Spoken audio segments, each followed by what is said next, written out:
Hola chicos, buenas noches, ¿cómo están? Bueno, como saben, hoy es un día feriado y por ende la clase número 2 es grabada, ¿no? Eh, la clase número 2 va a estar distribuida en tres tomos. Eh, esta primera, que va a ser de 40 minutos, una segunda, que va a ser la continuación de esta misma, y por último, la tercera, que va a ser el cierre con una actividad. Bueno, iniciamos con la presentación. Ahí se las comparto para que todos la puedan ver. Vamos a ver. Ok. La segunda clase sería, o el segundo tema sería, nuevas fuentes de energía. La energía es la capacidad para realizar un trabajo. Perdón. Por ende, como sabemos, la energía se puede transformar de un tipo de energía a otro. Y no se crea y tampoco se destruye. La energía tiende a dispersarse de una manera espontánea. Los organismos mantienen su organización solo mientras mantengan esa, esa energía que la van a obtener a través de los alimentos. Y podemos entender entonces que la energía se refiere a los tipos de energía que conocemos en la vida diaria: luz, electricidad, presión, calor y movimiento. Esto quiere decir que todos son un tipo de energía. Es más, nosotros somos energía también. La energía se rige por dos tipos de leyes. La primera sería la primera ley de termodinámica.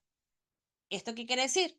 O que dice que la energía no se crea ni se destruye, solo se transforma.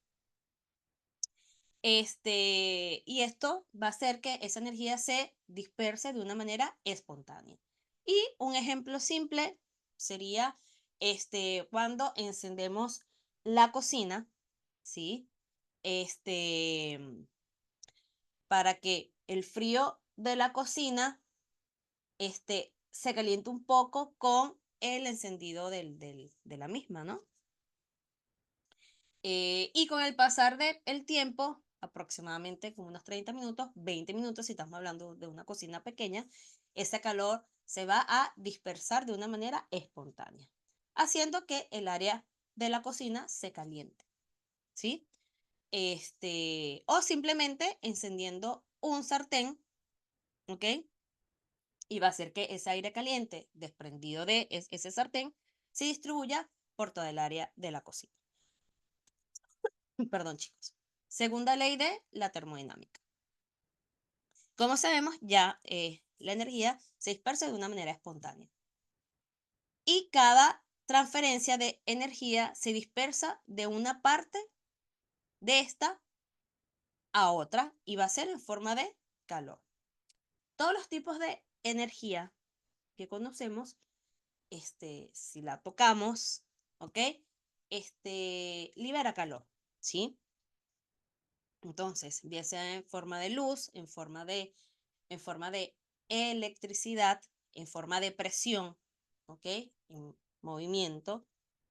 eh, Todos estos tipos de energía liberan o se liberan en forma de calor, ¿sí? Y el ejemplo que les acabo de decir anteriormente con la cocina, cuando encendemos la cocina para que se caliente la misma, ese calor después de un tiempo, si estamos hablando de una cocina pequeña, aproximadamente unos 20 minutos, 30 minutos, ese calor se va a dispersar por toda el área. O si estamos hablando de una cocina grande, obviamente el tiempo de distribución de calor va a ser mucho mayor, ¿no? Pero aquí el punto inicial es que ese calor se va a distribuir, ¿sí? Entonces, esa entropía continúa aumentando hasta que el calor se distribuye uniformemente en toda la cocina y deja de existir un flujo neto de calor de un área a otra, ¿sí? Entonces, la entropía mide la cantidad de energía de un sistema dado que se ha dispersado. Entonces, llega un punto en donde esa entropía va a ser mayor. ¿Ok? Al inicio de todo este proceso va a ser una entropía mínima, pero al final de este proceso va a ser una entropía mayor. ¿Ok? La unidad de medida que se usa para cuantificar la energía normalmente es en Joule, ¿no?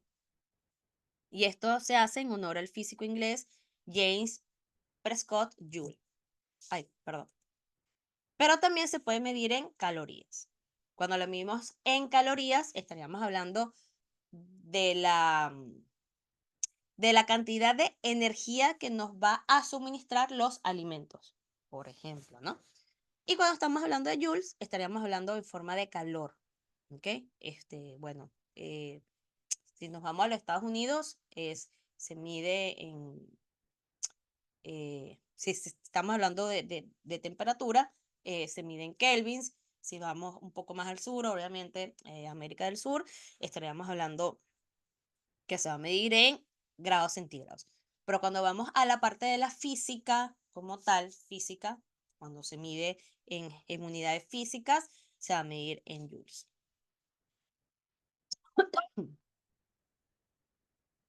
Chicos, ok. Bueno, la energía presenta propiedades, ¿sí? Y esta presenta cuatro. La primera, la energía se transforma. Obviamente se va a transformar de un tipo de energía a otro tipo de energía. Entonces, una forma de energía puede transformarse en otra. Por ejemplo, la energía solar se transforma en otra forma de energía. Si vamos a lo que estamos hablando de los recursos naturales, ¿ok?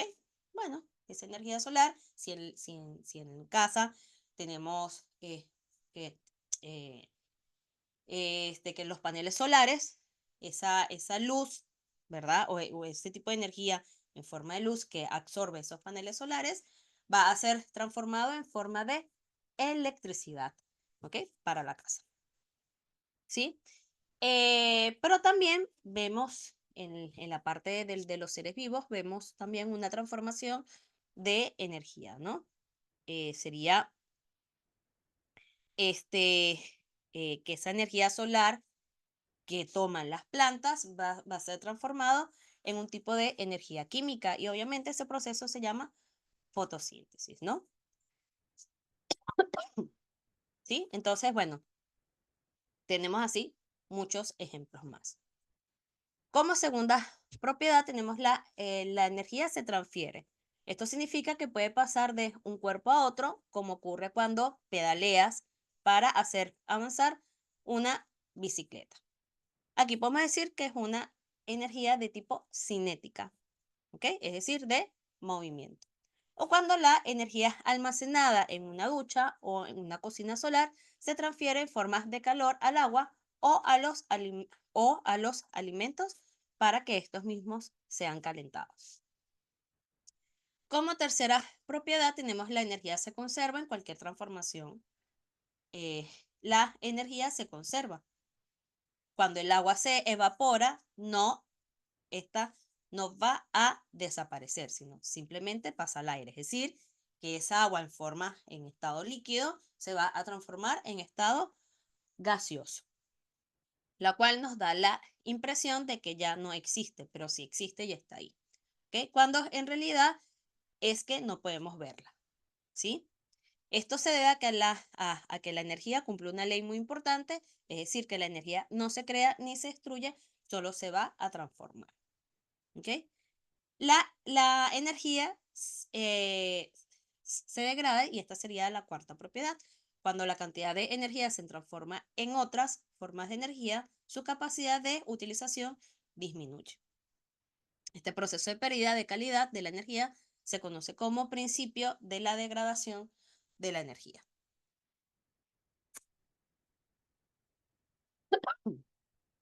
Okay. Vamos a pasar a la siguiente diapositiva. Un pequeño problemita que no quiero pasar. Ok, a ver, un momento. Listo. Ok. Existen tipos de energía según su origen, que son las renovables y las no renovables.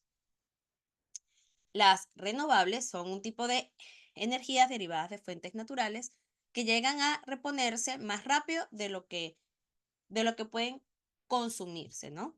La generación de energías renovables produce muchas menos emisiones que la quema de combustibles fósiles. Obviamente, cuando tenemos un tipo de energía que se puede renovar para que sea reutilizada, obviamente las emisiones va a ser muchísimo menor. Como sabemos, los combustibles fósiles, cuando estos sucede un proceso de eh, cuando se transforma, obviamente, su proceso, eh, eh, ese proceso en que se transforma es mucho más rápido. ¿Ok? Por eso es que las emisiones de gases y las repercusiones en el ambiente son muchos mayores, ¿no?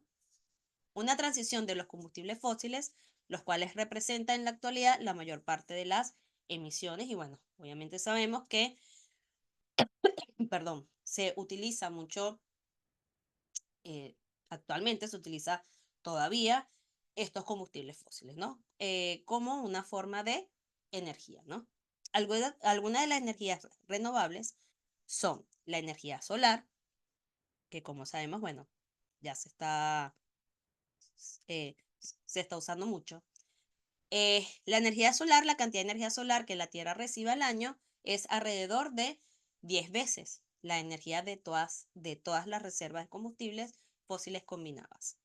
La energía solar también puede ser captada por celdas fotovoltaicas y ser utilizadas para generar electricidad, la cual puede usarse directamente o almacenarse en una batería o emplearse para formar oxígeno e hidrógeno gaseoso a partir de agua. Esta última parte en lo que se está refiriéndose es al proceso de fotosíntesis. Y obviamente, como yo les dije anteriormente, perdón, aquí esta energía solar la, se transforma en energía eléctrica. Y en el caso de las plantas, en este caso, la energía solar se transforma en energía química y esto va a ser utilizada por la misma planta y obviamente por todos los seres vivos eh, que dependemos del oxígeno para poder respirar. Quienes están a favor de la utilización de la energía solar y del hidrógeno argumentan que estos permitirían terminar con el smog y los derrames de petróleo y la lluvia ácida sin correr ninguno de los riesgos de la energía nuclear. ¿Sí? El costo para la fabricación de los paneles solares ha descendido durante la última década, haciendo que sean, además, que sea fácil de comprar, a menudo la forma más económica de producir electricidad. Y fíjense que se ha visto que hasta en las casas rodantes usan también paneles solares. Y bueno, y se ve con mucho más frecuencia la utilización de los paneles solares en las casas, en algunos, em, en algunas empresas, claro, obviamente empresas pequeñas, em, y en las casas rodantes también. No en todas, obviamente, pero bueno, si lo comparamos con 10 años atrás, se ve que se está utilizando aún con mayor frecuencia, ¿no? Los paneles solares tienen una vida útil de alrededor de 30 años y existe una gran variedad de tonalidades en función del tipo de material usado durante su fabricación. Entonces, bueno, eh, si nos vamos a la parte económica, adquirir estos paneles solares al principio puede ser un poco este, costoso. Obviamente es mucho más fácil de obtener, ¿no? Pero eh, al final va a ser una forma de energía mucho más económica, ¿ok? Cuando se transforma esa energía solar a una energía eléctrica. La siguiente diapositiva. Perdón, chicos, por la tos, pero bueno. Un momento. A veces pasa y no pasa. Ay, perdón. Perdón, chicos, perdón. Ok, bueno. La energía eólica, bueno, como sabemos acá en Argentina, se usa no mucho, pero se está viendo un repunte en la utilización de la misma, ¿no? Bueno, y este tipo de energía solo resulta práctica cuando este sopla más de 8 metros por segundo. Además, los vientos casi nunca soplan de manera constante, pero la energía eólica puede emplearse para cargar las baterías con el fin de suministrar energía aún en días sin viento. ¿Ok? Entonces, aquí estamos viendo que estamos transformando una energía en forma de viento a una energía eléctrica, ¿no? Las instalaciones de la energía eólica presentan ciertos inconvenientes obviamente como todo, al principio, cuando estamos implementando algo nuevo, todo presenta siempre los pros y los contras, ¿no? Y obviamente todo estos tipos de energía que se renuevan, perdón, presenta sus pros y sus contras. Obviamente la energía eólica van a ser utilizados o se implementan en aquellas provincias o en aquellas zonas donde son zonas que presentan mucho viento. Obviamente ahí va a ser mucho más factible, ¿no? De usar. ¿Okay? Las hojas de las turbinas pueden resultar ruidosas y matar aves y murciélagos. Las instalaciones de gran tamaño podrían alterar los patrones locales del clima. Obviamente, si vemos un parque eólico, perdón chicos, muy grande, extremadamente grande, esto sí puede afectar el clima de la zona, ¿sí? Y haciendo que se altere. Igualmente que con la muerte de aves y de los murciélagos, ¿no? Cuando es un parque pequeño, va a haber una modificación o una transformación, pero es muy mínima, ¿ok? Perdón, chicos. Algunas personas consideran que estas instalaciones serían una forma de contaminación visual. Y sí, obviamente, por lo menos acá, cuando vamos al sur, principalmente en la ruta 40, si más no me equivoco, no sé, ustedes son los que son de acá, pero bueno, pero cuando uno va para las grutas, que es la zona donde yo he visto ese tipo de energía, vemos que cuando uno transita por la ruta, vemos que están esas torres gigantes eh, con las turbinas, ¿no? Y por lo menos yo me imagino cuando eso no estaba ahí, cuando ese parque no estaba ahí, era una gran sabana, ¿no? De puro pasto. Ahora no, ahora ves una sabana con pasto con las torres, con las turbinas, ¿no? Entonces, obviamente, te, eh, te hace un ruido visual, ¿no? O sea, es una contaminación visual. Las personas que han vivido ahí toda su vida, obviamente, un principio, seguro fue algo de impacto, ¿no? Hasta que, bueno, con el tiempo se van acostumbrando a ello, ¿no?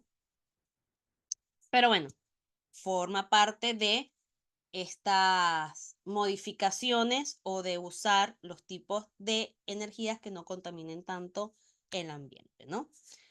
Eh, Obviamente esto arruina el panorama escénico y reduciría el valor de las propiedades. Yo creo que ahí depende también de la zona, ¿no?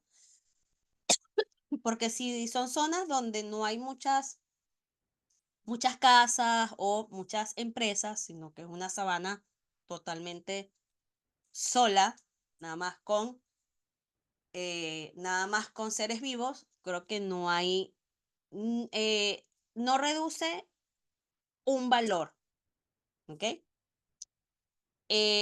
Puede ser que sí se reduzca un valor ético hacia los seres vivos, eso sí, pero un valor hacia las propiedades, o sea, esa reducción hacia el valor de las propiedades, creo que no mucho.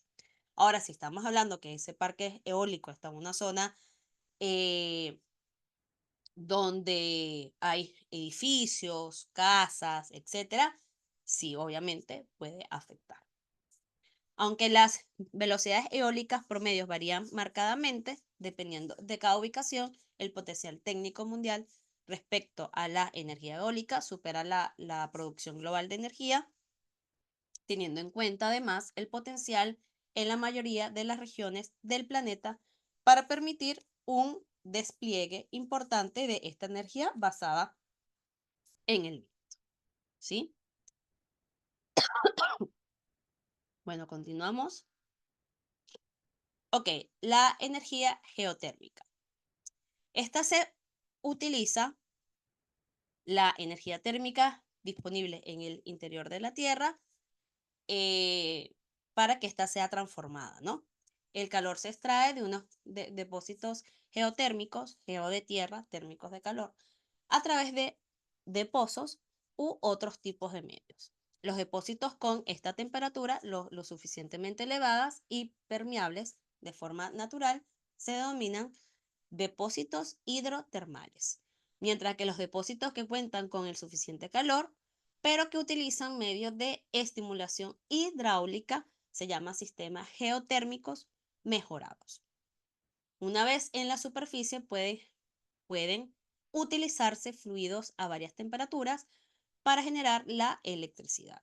Esta tecnología, que consiste en la generación de electricidad por medio de depósitos geotérmicos, ya resulta madura y fiable y lleva más de 100 años utilizándose. Obviamente, bueno, sabemos que todas estas energías renovables tienen poco tiempo en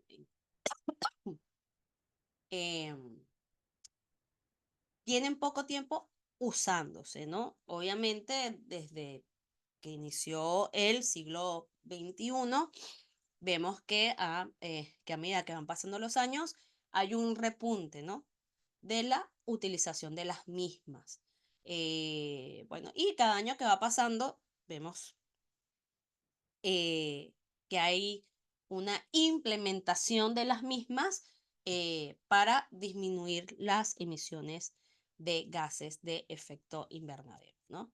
Pero bueno, yo creo que paso a paso, a medida que vayan pasando los años, a medida que la tecnología eh, vaya siendo mucho más avanzada, estos tipos de energía renovables se van a seguir utilizando. Bueno, seguimos con la siguiente diapositiva. Energía hidroeléctrica. Aprovecha la energía que produce el movimiento del agua cuando se eleva o desciende de una forma pronunciada. Puede generarse a partir de embalses y ríos.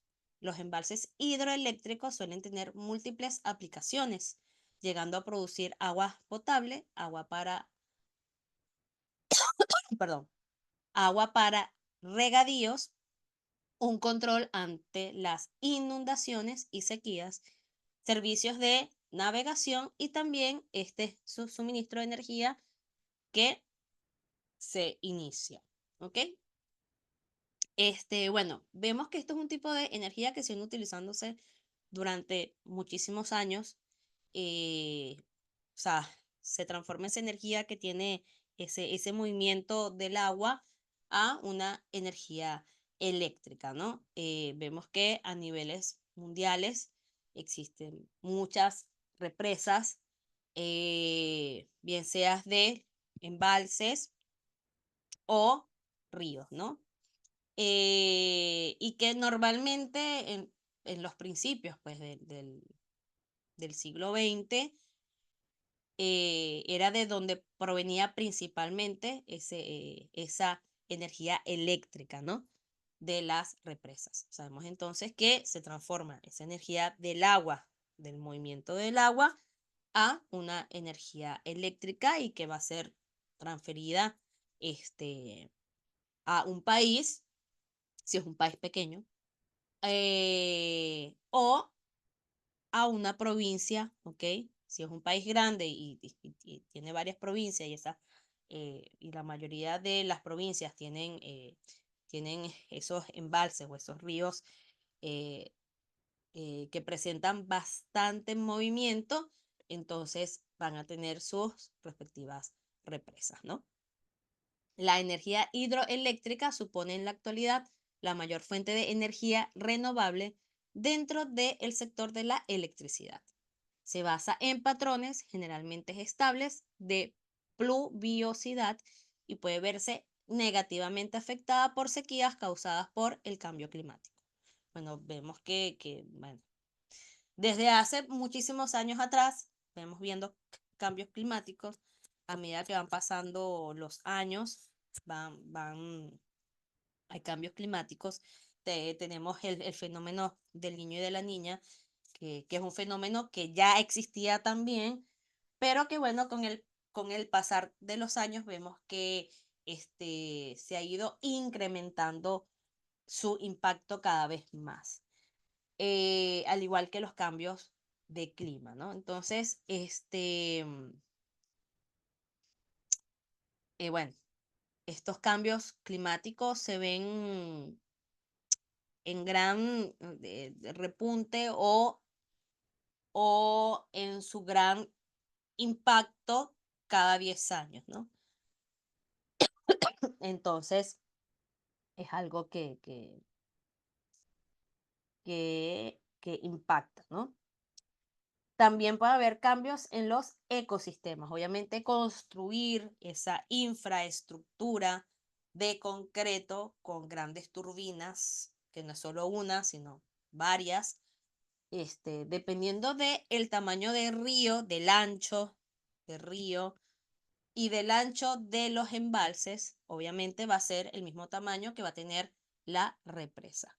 Entonces va a haber una modificación de los ecosistemas o del ecosistema de la zona en donde fue construida o donde va a ser construida la represa. Entonces, obviamente sabemos, ahí se aplica perfectamente la ley de selección natural. Va a sobrevivir el más apto, ¿no? Entonces, bueno, se modifica y va a pasar años para que las pocas especies que sobrevivieron a esa modificación se adapten nuevamente y bueno, creen en sí un nuevo ecosistema de la zona o de la región, que también produce este problema y que llega a afectar a estos patrones de precipitaciones, ¿no? También va a haber un cambio entonces eh, de los recursos abióticos de la zona, ¿no? La infraestructura necesaria para crear hidroelectricidad también puede provocar cambios en los ecosistemas de formas muy negativas, ¿no? Obviamente es un impacto, ¿sí? Entonces, bueno, obviamente lleva años eh, para que esas pocas especies que quedaron en la zona se adapten nuevamente y bueno, lastimosamente van a haber especies que se van a extinguir, ¿no?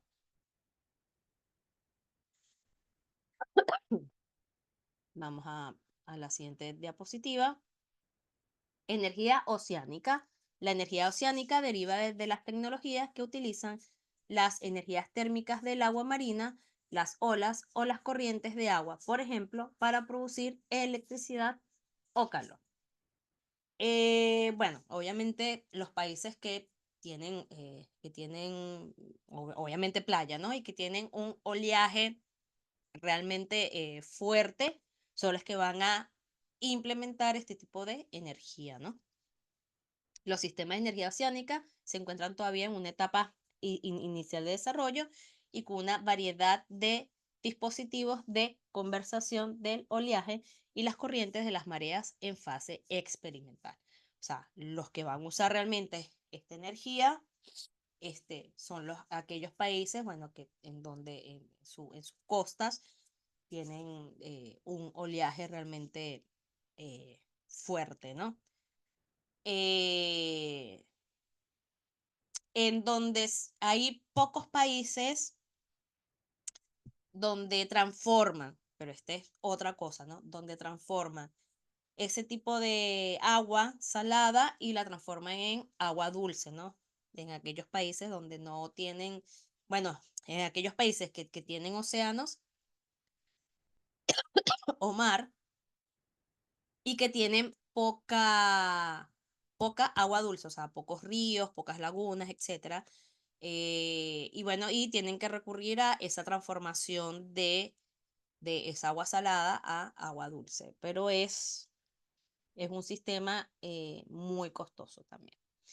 Ok, la bioenergía se produce a partir de diversos materiales orgánicos denominados biomasa, como la madera, el carbón, el estiércol y otros abonos utilizados para la producción de calor y electricidad, y los cultivos agrícolas destinados a biocombustibles líquidos.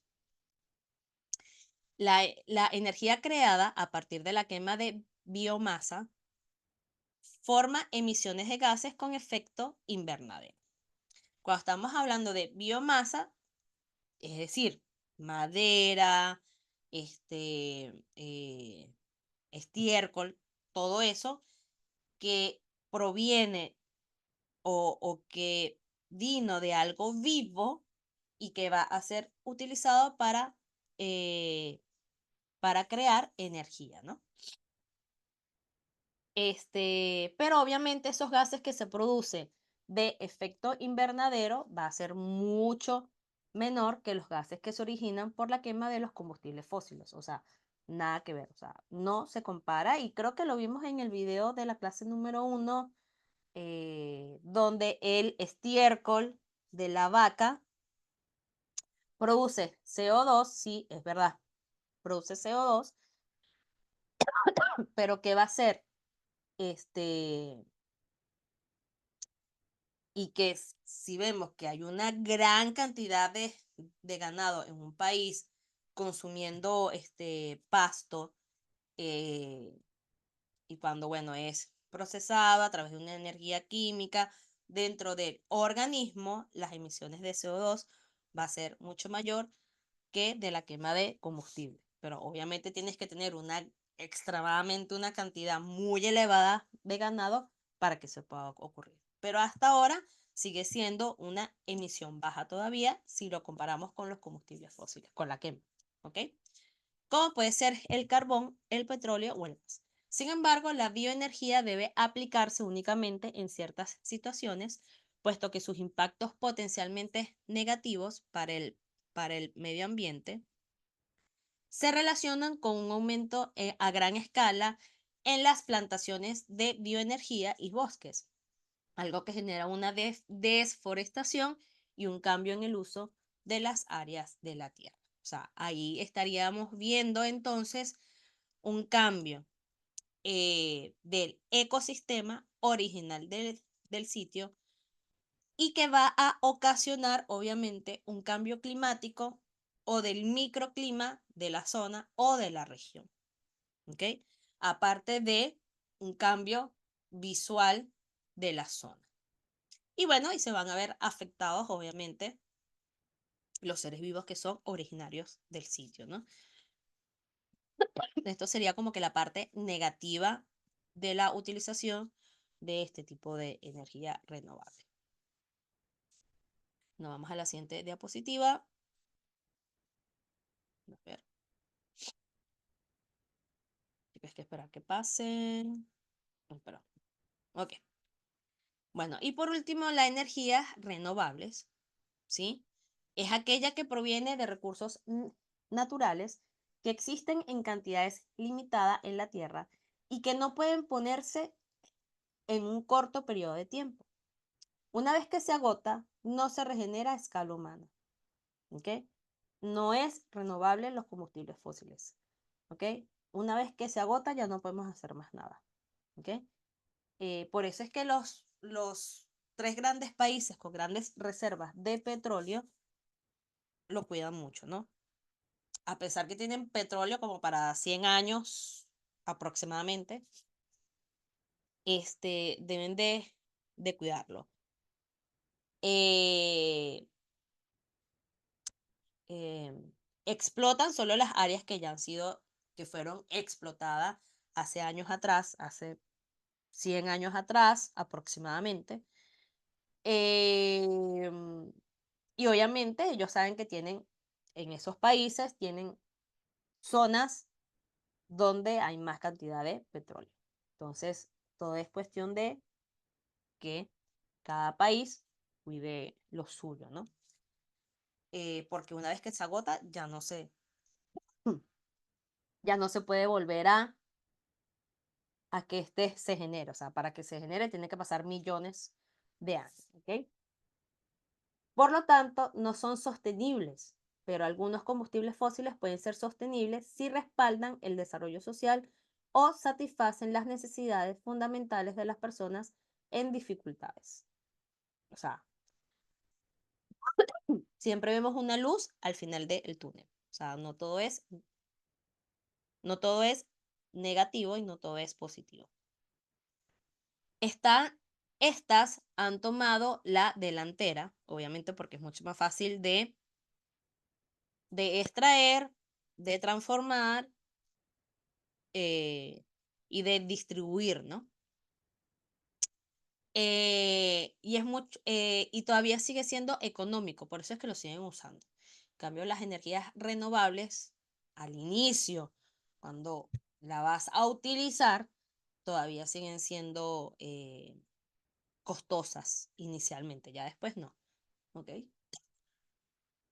Disculpen, chicos. Estas han tomado la delantera, permitiendo un desarrollo económico sin precedentes, pero generando problemas climáticos y ambientales de escala global que amenazan la propia supervivencia de las sociedades humanas. Abandonar su uso requiere cambios profundos, no solo en la matriz energética, sino a escala social y económica. Los principales tipos de energía no renovables son petróleo, carbón, gas natural y energía nuclear. Vamos a pasar a la siguiente diapositiva. Vamos a esperar. A ver.